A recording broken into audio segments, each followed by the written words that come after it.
पिछले वीडियो में हमने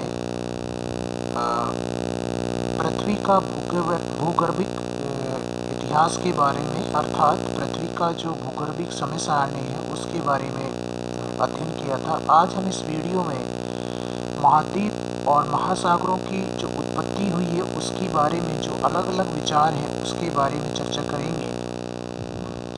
पृथ्वी का जो ये गोलाकार रूप है पृथ्वी का, वो मुख्य रूप से दो भागों में बटा हुआ है और वो स्पष्ट रूप से धरातल पर नज़र भी आते हैं, जिन्हें आप महाद्वीप और महासागरों के नाम से जानते हैं। इस भूमंडल पर महाद्वीप और महासागरों के जो आकार, विस्तार और जो उनकी वर्तमान जो अवस्था है उसमें काफ़ी अंतर देखने को मिलता है। आप देखते हैं कि कई भूखंड बहुत बड़े हैं और कई छोटे छोटे टुकड़ों में बटे हुए हैं। ऐसे ही जलीय जो विस्तार हैं वो बड़े आकार में हैं और कहीं कहीं वो छोटे आकार में स्थित पाए जाते हैं। इस प्रकार पृथ्वी का जो 71% भाग है उस पर लगभग 71% जो भाग है उस पर जल का विस्तार पाया जाता है और लगभग 29% भाग पर स्थलीय भाग का क्या पाया जाता है, विस्तार पाया जाता है। तो इस तरह से संपूर्ण पृथ्वी का लगभग 71% भाग किससे ढका हुआ है, जल से ढका हुआ है। पृथ्वी पर निर्माण के समय में सबसे पहले महाद्वीप और महासागर बने, जिन्हें हम प्रथम श्रेणी के उच्चावचों के नाम से जानते हैं। अर्थात क्योंकि ये सबसे पहले पृथ्वी की जो निर्माण प्रक्रिया थी उसमें महाद्वीप और महासागर बने होंगे, इसलिए सबसे पहले इन्हें प्रथम श्रेणी के उच्चावचों में शामिल किया जाता है। इसके बाद इन महाद्वीप और महासागरों के ऊपर जो घटनाएं घटित हुई हैं उसके कारण द्वितीय प्रकार के यानी कि द्वितीय श्रेणी के जो उच्चावच हैं उनका क्या हुआ होगा, निर्माण हुआ होगा, जिन्हें हम पृथ्वी के ऊपर यानी कि महाद्वीपों पर और महासागरों में अलग अलग जो उनकी विशेषता हैं उनके रूप में देखते हैं। अर्थात कहीं पर्वत हैं, कहीं पठार हैं, कहीं मैदान पाए जाते हैं और महासागरों में वो किस रूप में हैं, गर्त के रूप में हैं, जिन्हें हम द्वितीय श्रेणी के उच्चावच कहते हैं। इन द्वितीय श्रेणी के जो उच्चावच हैं उन पर अपक्षय और अपर्दन के जो कारक हैं, अपर्दन के कारक से मतलब यहाँ पर ये है कि जैसे बहती हुई हवा है, प्रवाहित नदियाँ हैं और पर्वतीय क्षेत्रों में या ध्रुवीय क्षेत्रों में जहाँ बर्फ़ पड़ती है वहाँ पर हिमनद हैं या हिमानियाँ हैं। समुद्रों के किनारों पर सागरों से उठने वाली जो बड़ी बड़ी लहरें हैं, ऊंची लहरें, जब वो तट से टकराती हैं तो तट को तोड़ फोड़ करती हैं, अर्थात उसको काटती हैं और नए जो रूप हैं, स्थल रूप है उनका क्या करती हैं, निर्माण करती हैं। इसी प्रकार चूना प्रदेशों में जो सतही जल है जब वो पृथ्वी के अंदर चला जाता है तो चूने को क्या करता है, घोल लेता है और अंदर अनेक प्रकार की जो स्थलाकृतियाँ हैं उनका क्या करता है, निर्माण करता है। तो इस प्रकार महाद्वीप और महासागरों के ऊपर अपक्षय और अपर्दन से जो रूप बनते हैं उन्हें हम तृतीय श्रेणी के उच्चावच कहते हैं। जैसे नदी के द्वारा वी आकार की घाटी, हिमानी के द्वारा यू आकार की घाटी, सागरीय लहरों के द्वारा तटीय भागों में कगार आदि ऐसी जो आकृतियाँ बनती हैं उन्हें तृतीय श्रेणी के उच्चावच कहा जाता है।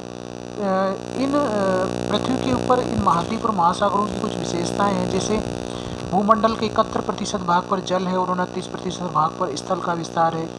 उत्तरी गोलार्ध में स्थल भाग अधिक है, जबकि जो लगभग कुल स्थल का 81% है, जबकि दक्षिणी गोलार्ध में जल का जो अधिकांश विस्तार है और उसका कुल जलीय क्षेत्र का लगभग 90.5% भाग जो जलीय क्षेत्र है वो दक्षिणी गोलार्ध में स्थित है।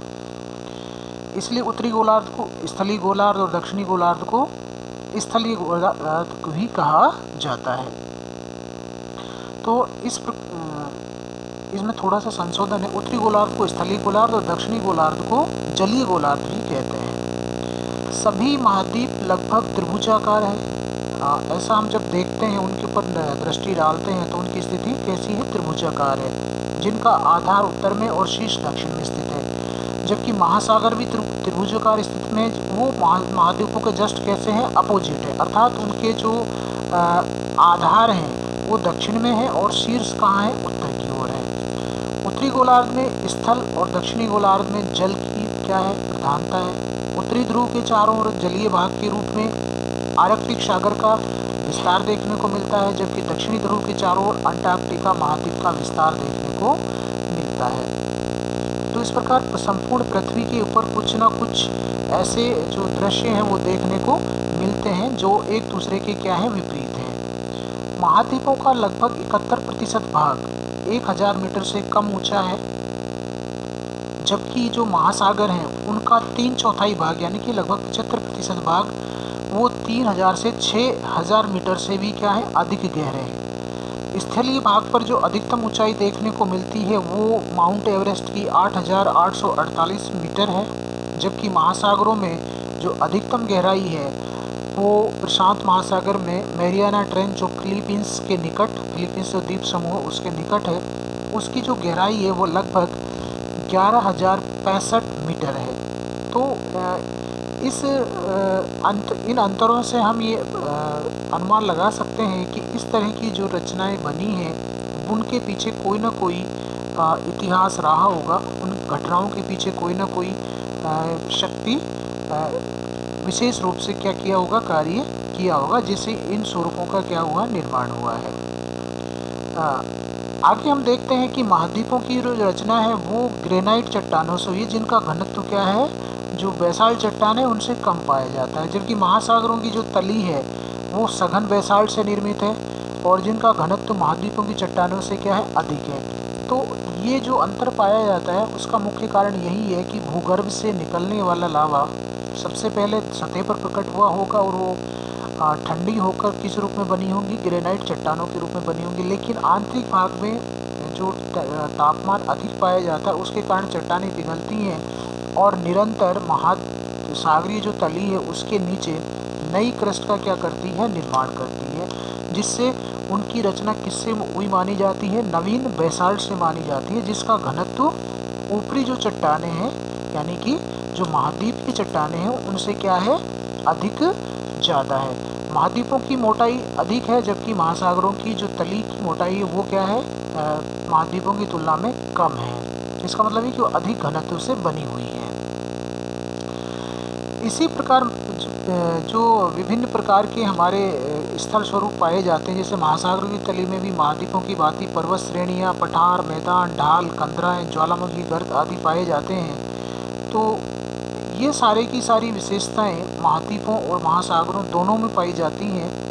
महासागरों में पानी की सतह के नीचे डूबी हुई हजारों किलोमीटर लंबी कटकें पाई जाती हैं, जबकि महाद्वीपों के ऊपर आल्पस हिमालय जैसी विशालकाय पर्वत श्रृंखलाएं भी पाई जाती हैं जिनकी लंबाई लगभग 10,000 किलोमीटर के आसपास है। वहीं महासागरों में जो महासागरीय निम्न कटक यानी कि जल में डूबी हुई कटक हैं उनकी जो लंबाई है वो लगभग कितनी है, 40,000 किलोमीटर से भी अधिक है।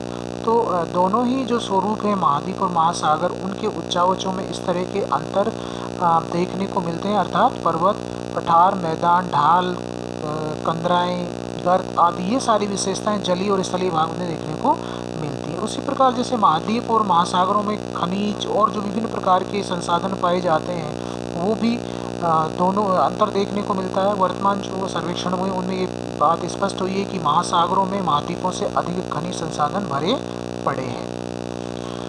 महाद्वीप महासागरों की उत्पत्ति के सिद्धांतों के रूप में अर्थात उनकी उत्पत्ति कैसे हुई उस संबंध में अनेकों विचार सामने आए हैं। उनमें सबसे पहला जो विचारधारा है वो है संकुचन पर आधारित विचारधारा। इसको 5 मत हैं इस पर। लॉर्ड केल्विन का मत है, लेपवर्थ व लव के विचार हैं, लोथियन ग्रीन की चतुष्फलकीय परिकल्पना है, डेली का महाद्वीपीय स्क्लम सिद्धांत है, ग्रेगरी का स्थल सेतु सिद्धांत है।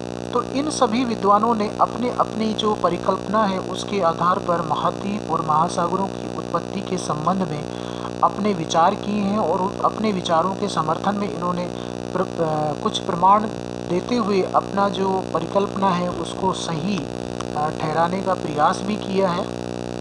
तो इस आधार पर ऐसे अनेक विचार हैं, लेकिन सर्वमान्य विचार अभी भी आज तक भी हमें प्राप्त नहीं हुआ है।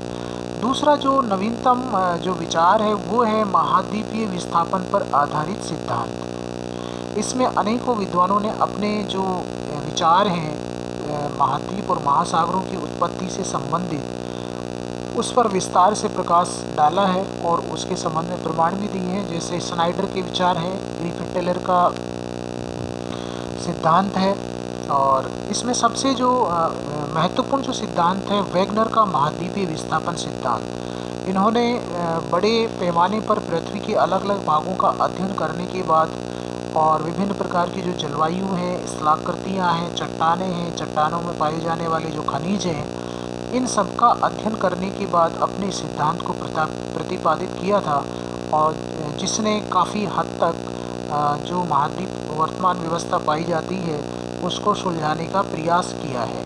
लेकिन फिर भी इनका जो सिद्धांत है वो सर्वमान्य नहीं कहा जा सकता। इसी प्रकार जॉली का जो रेडियो एक्टिविटी का सिद्धांत है, उन्होंने भी जो रेडियो एक्टिविटा है उसके आधार पर जो वर्तमान महाद्वीप बने हैं उनके निर्माण की एक परिकल्पना प्रस्तुत की है।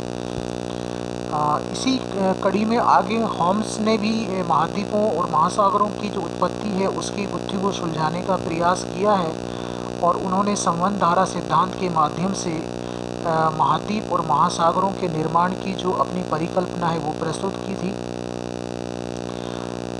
महाद्वीप और महासागरों के जो उत्पत्ति है उनके सिद्धांतों में सबसे जो नवीनतम सिद्धांत है वो है प्लेट विवर्तनिक सिद्धांत, जो वैज्ञानिक प्रमाणों पर आधारित है, और यही वास्तविक रूप से महाद्वीपों और महासागरों की उत्पत्ति के जो निर्माण की प्रक्रिया है उसको प्रमाणित भी करता है। जैसे कि अभी कुछ वर्षों पहले इस बात को माना जा रहा था कि स्थलखंड परस्पर निकट आते हैं और परस्पर दूर जाते हैं, अर्थात स्थल खंडों का खुलना और बंद होना।